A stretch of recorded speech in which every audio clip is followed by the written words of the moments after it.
জবে থেকে শেখ শাহজাহান তাকে ইডি জিজ্ঞাসাবাদ করতে গেল, সেই দিন যা নারকীয় ঘটনা ঘটল, ইডিকে মারধর, জওয়ানদের মারধর, সাংবাদিক নিগ্রহ, সেই সময় থেকে সুপরিকল্পিতভাবে মাননীয় মুখ্যমন্ত্রী, মাননীয় পুলিশ মন্ত্রী, এসপি, ডিএম তারা এই অন্যায় ঘটতে দিলেন, চুপ করে থাকলেন।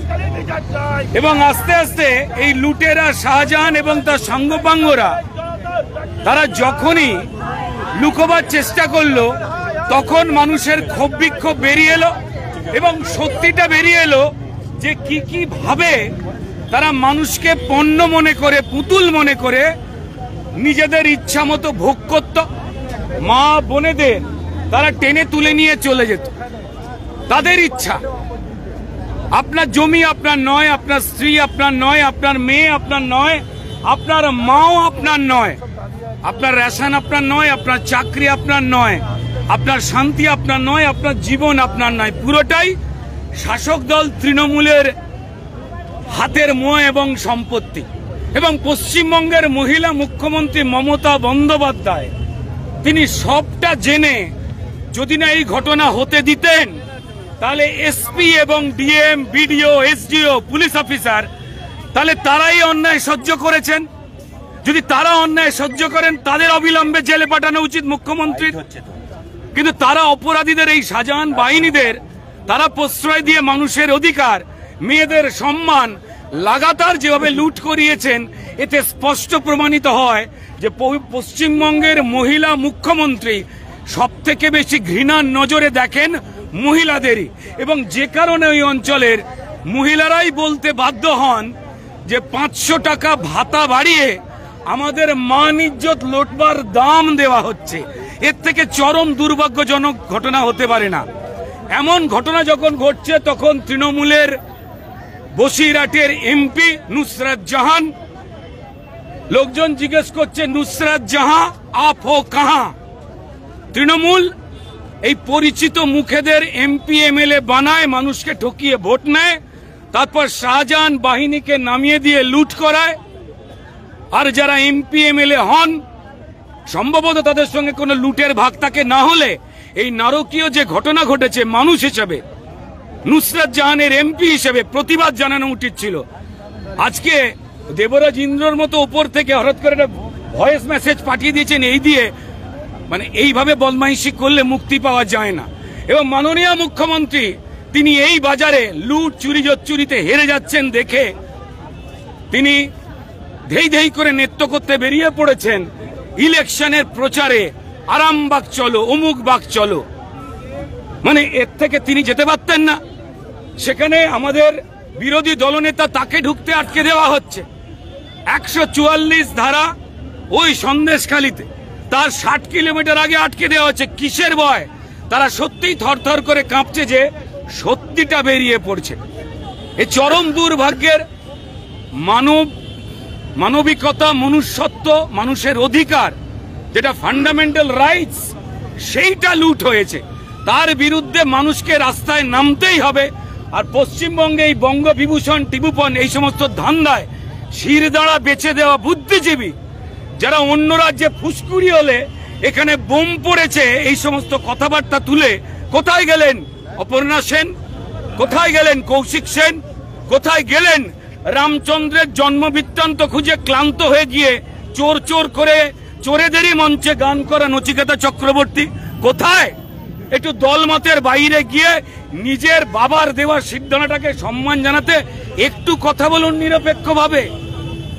আজকে বিরোধীদের ঢুকতে দেওয়া হচ্ছে না, বিরোধী দলনেতাকে ঢুকতে দেওয়া হচ্ছে না, কিন্তু তৃণমূলের যারা লুট করলো, যারা লুটেরাদের প্রশ্রয়দাতা, লুটেরাদের পক্ষে যারা কথা বলেন, সেই শাসক দলের লোকজন তারা গিয়ে যাতে এই ঘটনা থেমে গেলেই আবার থ্রেট করতে পারে, তার জন্য পার্থ ভৌমিকদের তত্ত্বাবধানে আবার এই শাহজাহান বাহিনী পাট্টুরা পৌঁছে গেলেন ইলেকশনের আগে থ্রেট করতে।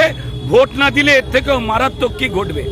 গণতন্ত্র বিপন্ন আমার এই রাজ্যে। জানি না মহামহিম রাজ্যপাল তিনি গিয়েছিলেন, তিনি যদি না বন্দোবস্ত নেন, তো তাহলে রাজ্যপালের কথার ওপরেই, তার চেয়ারের ওপরেই পশ্চিমবঙ্গে তো একটা সন্দেশখালী নয়, প্রত্যেকটা জেলা আসলে সন্দেশখালী, প্রত্যেকটা গলি পথ আসলে সন্দেশখালী। সেখানে প্রত্যেকটা মানুষ জানে যে এই রাজ্য চলছে পুলিশি রাজে।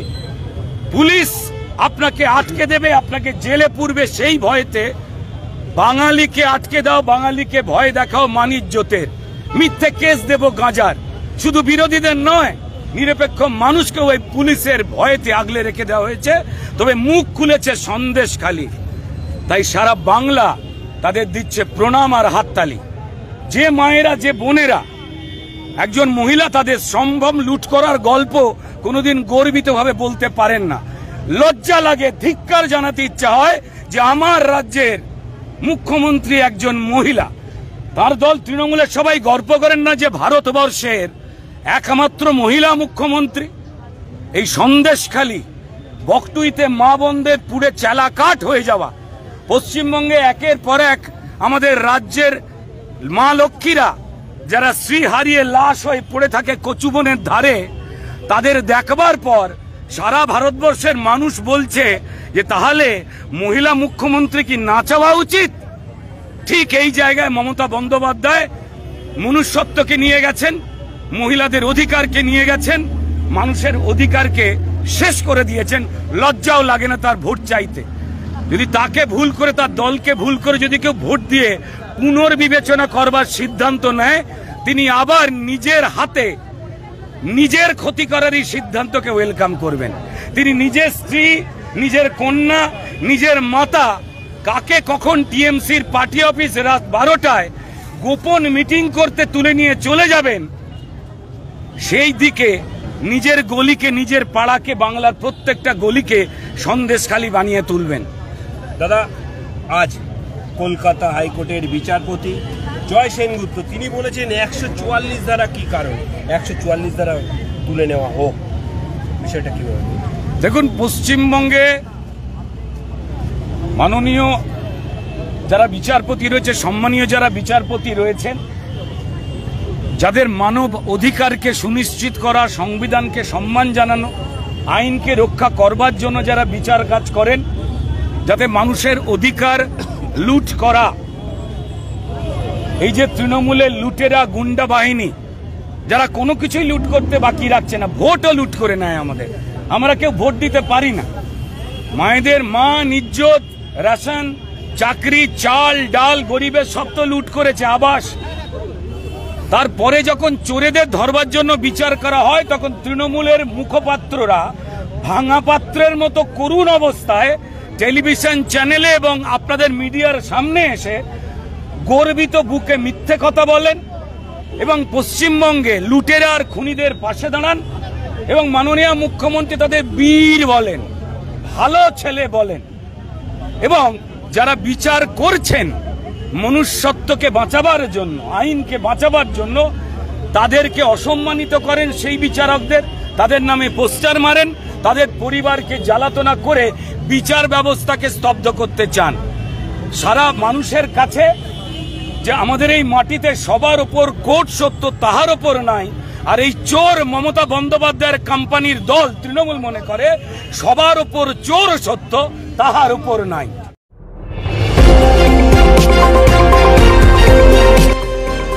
আমার বাংলা, সঙ্গে থাকুন, সঙ্গে রাখুন আমার বাংলা।